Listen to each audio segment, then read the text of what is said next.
behind your computer at the office. No one over your shoulder. What's okay to click and what's not? And what if your employer is the taxpayer? Hey, Mr. Kaplan? Yes. Like Samuel Kaplan. Inside his office at this federal facility in Chantilly, Kaplan says he used his work computer to open emails from his private account. Do you regret doing that? Oh, of course.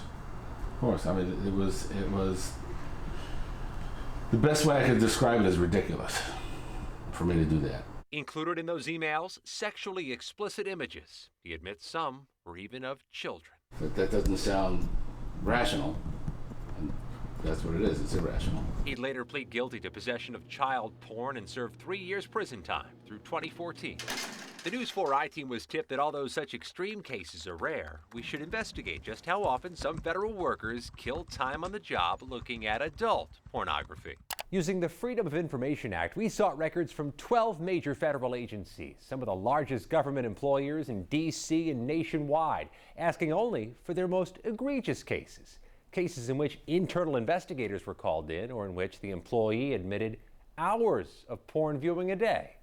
And we found more than 100 cases. That's classified as fraud, waste, and abuse. They should be working on their projects. Agencies do police their computer networks for this, says Craig Ulmer, an investigator with the Environmental Protection Agency Inspector General. The I-Team found at least 7 EPA employees have admitted to on-the-job porn surfing since 2014, including one at headquarters here in D.C. That worker admitted viewing porn 2 to 6 hours a day for years. The feds found 20,000 illicit images on his laptop. 2 to 6 hours a day? 2 to 6 hours a day, who's using their computer system. Including for pornography? Yes, sir. And investigators found one worker at the Federal Railroad Administration headquarters in D.C. searched for porn 252 hours in 1 year, nearly 10 full days of work time in 2013.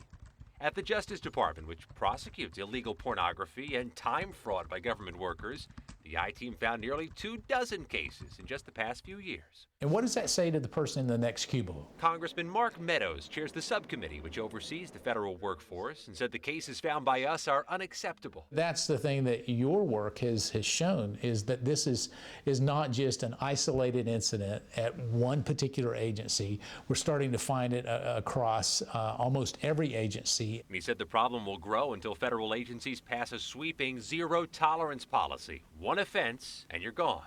Though every agency the I-Team surveyed said such computer use is against agency rules and would result in discipline, several said penalties vary and could produce as little as a reprimand. You could go from one agency to another, and some do a better job of policing it. And the congressman has just introduced new law to make it illegal to search porn on the job in government offices. Sometimes you lose track of who you are and where you are, and what's important and what's not important. Samuel Kaplan says he should have known better. That Chantilly office in which he worked and was caught, he was on the job at a Virginia office of the FBI, showing some bad apples think they'll never fall.